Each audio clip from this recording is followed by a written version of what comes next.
భారతదేశ ఆర్థిక రాజధాని ముంబైలో మేయర్ పీఠం ఎవరికి దక్కుతుందనే ఉత్కంఠకు తెరపడింది.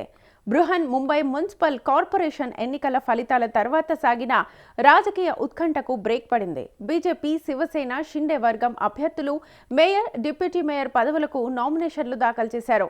బీజేపీ కార్పొరేటర్ల కీలక సమావేశం అనంతరం సీనియర్ నేత రీతూను మేయర్ అభ్యర్థిగా ప్రకటించారు. డిప్యూటీ మేయర్ పదవికి ముఖ్యమంత్రి ఏక్నాథ్ షిండే నేతృత్వంలోని శివసేన నుంచి సంజయ్ శంకర్ ఘాడి నామినేషన్ వేశారు. దాదాపు 40 ఏళ్ల తర్వాత బీజేపీకి చెందిన నాయకురాలు ముంబై మేయర్ కావడం విశేషంగా మారింది.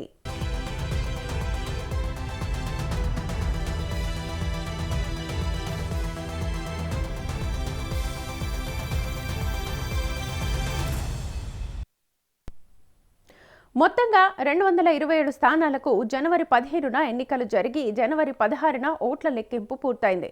ఏ పార్టీకి స్పష్టమైన మెజార్టీ రాకపోవడంతో రాజకీయంగా మేయర్ పదవి కీలకంగా మారింది. బీజేపీ 89 స్థానాలు గెలిచి అతిపెద్ద పార్టీగా నిలిచింది.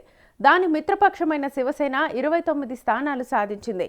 మరోవైపు ఉద్ధవ్ ఠాక్రే నేతృత్వంలోని శివసేన 65 స్థానాలు గెలిచినా అధికారాన్ని నిలబెట్టుకోలేకపోయింది.